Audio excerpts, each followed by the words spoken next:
Hey everyone, we're back again here with Chef Hansel. And this weekend, we're getting ready to prepare a smoked brisket. Hansel is going to take us step by step with the process from beginning to end.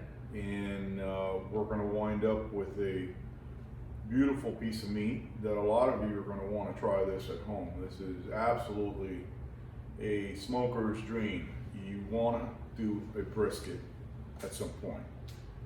Again, here is Chef Hansel, and he will take you on step by step. Hello folks, and we're back again, starting with trimming some of the brisket. Quick footnote, please have a good knife, good sharp knife. It's always a good tool to have, and it's a lot safer than a dull knife. And I'll let Hansel take it from here now. So what we have here is a Whole Packer prime brisket. When you come see us, ask for Whole Packer Brisket. There's 2 briskets on every cow. This is actually the right side brisket. You can tell there's this flap right here, and just the point being a little bit bigger on this side. With briskets, you want to clean a lot of the hard fat off, and then you have what's called the decal, which you see right here.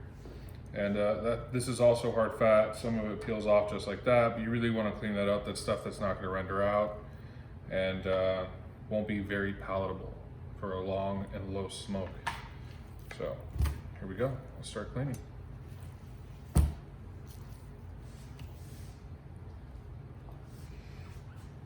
And all you want to do is really trim away at a little bit of the fat cap on this guy. You want to leave a good amount of fat on there. You don't want sharp edges around the outside of the brisket, because those will char, become acrid.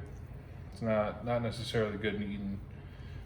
Some people take the whole brisket right out of the package and start smoking it, and that's just fine if it's been processed enough before you got it. But we like to trim it up a little bit, kind of clean it, and make it as enjoyable as possible.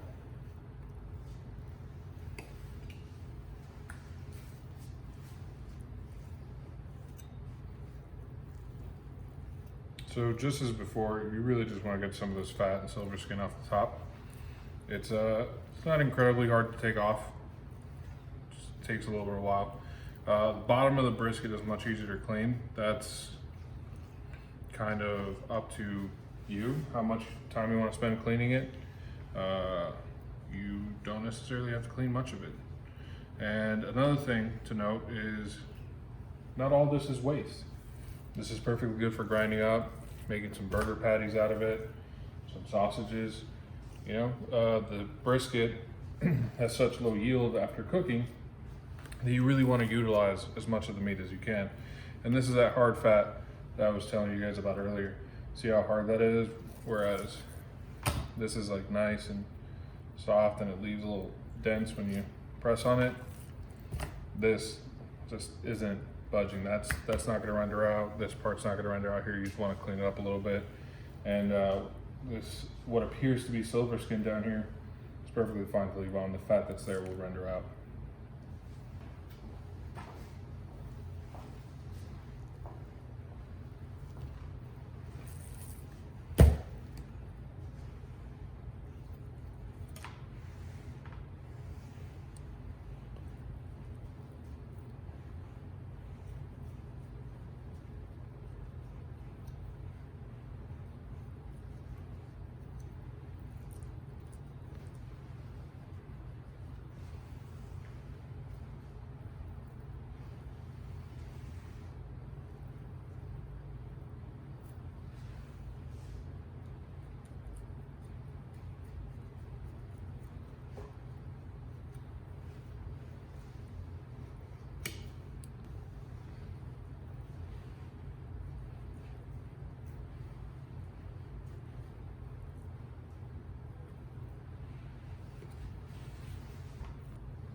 And there you have it. It's your clean brisket. It's ready to rub.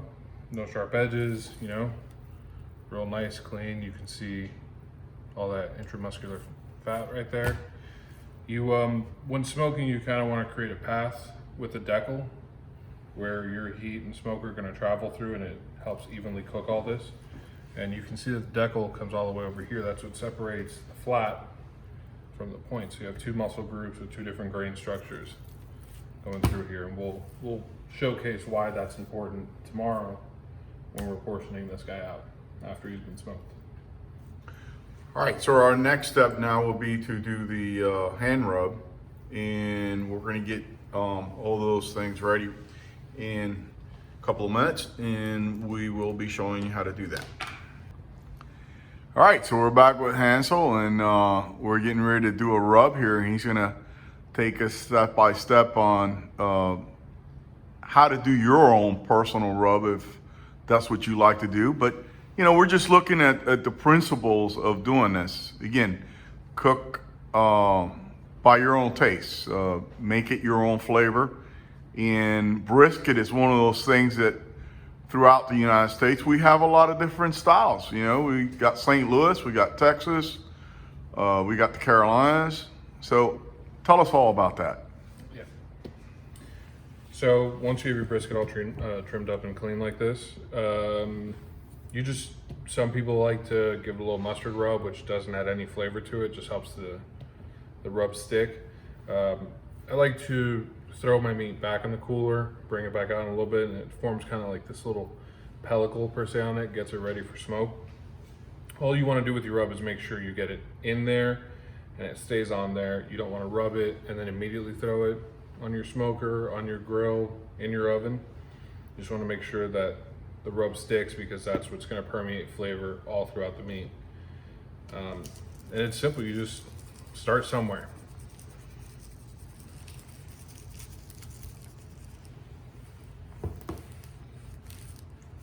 Hey, Hansel, can you tell us a little bit about what you got in that rub? I mean, This rub's it's a little bit interesting actually. It's got some brown sugar, Japanese sea salt, 3 different kinds of peppercorns, a little bit of paprika, cumin, garlic, onion.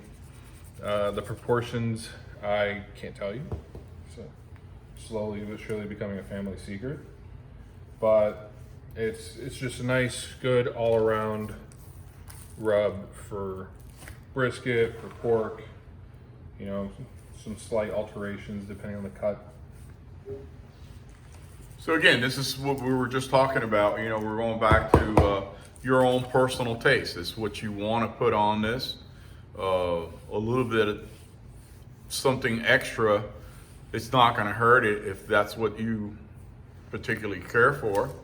The end result, you know, should be pretty much about the same, and you should have a nice smoked piece of brisket that is going to have great flavor and great aroma to it. So adding your own personal rub and doing it however you like, it's really what it's all about. It's really what we want to showcase, is cooking your way, is kind of cooking the way my mom taught me. Was there was no recipe. It was just a dash of this, dash of that, and somehow the food always turned out good. It's home cooked food. We call it a smidgen and a pinch cooking. That's it. It's a smidgen of this, a pinch of that. That's how my mom cooked. Rough. And now once you have rubbed this, how long are you gonna? You want to let it sit for maybe 10-15 minutes. So here's a quick little demonstration. If I rub my finger across, see how the rub hasn't really stuck to the meat just yet. So what happens now is the salt in this and the pepper will start to denature the meat a little bit, and it'll help stick on, which is what the mustard rub helps with sometimes, just to get an immediate sticking of your rub. But this is good. Just let it hang out. You can pop it back in the fridge. You can leave it out for 10-15 minutes. Make sure your fire's on, make sure temperatures are right, and then throw it in once your rub's on there. All right, so we're pretty much done with this phase, and from here now, we're gonna go to the pit, right? Yep. We're gonna start getting the pit ready because this is gonna be a pretty long process. It's probably gonna take us a good 12 hours to do this. Now, in another segment, we'll teach you a little bit of cheat sheets that you can do this too without having to spend all that time, you know, and taking care of a piece of meat in the smoke pit. But you know, obviously this is more traditional, you know, doing it with nice, good temperatures for long periods of time always gives you a much better product, right, Hansel? Yeah, low and slow is the way to go. There you go. So we'll start on the pit. See you in a bit.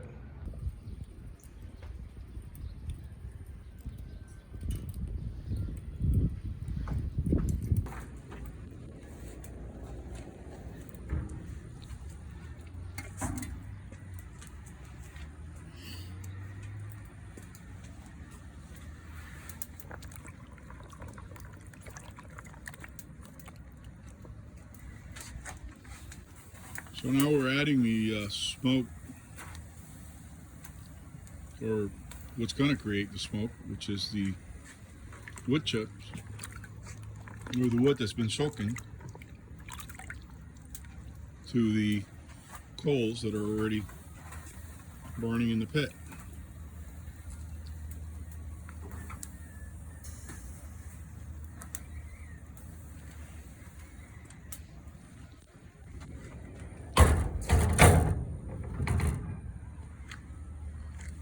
We've got a thermometer set, so we're waiting on that temperature. There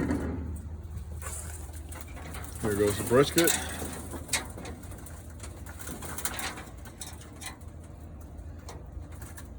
Our thermometer on there. And now we wait. Hey, hello, and we're back with the finished product. We're cutting into our brisket. Was in the pit for 12 hours. And we're now taking a look at it. And you can see what the finished product looks like. And obviously you can't taste it, but I can tell you from other ones that we've done before, they're just absolutely delicious. And look at that. Look at the juices flowing out of that meat. That is a great piece of meat, prime. Again, this is a product that we carry all the time. Just walk in, come into a store. Vina and Sons. Been in business for nearly 50 years. And we're at 2020 Northwest 22nd Street in your city, in our city of Miami, Florida, 33142. Or give us a call, 305-545-6500. And find other products there also. We also carry picanha, we carry flat meat, vacío, peel skirts, entraña, chorizo. I mean, we have the whole gamut of either for your barbecue, grill, or smoking needs. Come to Vina and Sons Foods. Hey folks, back here with finished product. Getting ready to have one of my favorites, a smoked brisket sandwich. Just slap it on a bread. Don't need to do much more than that.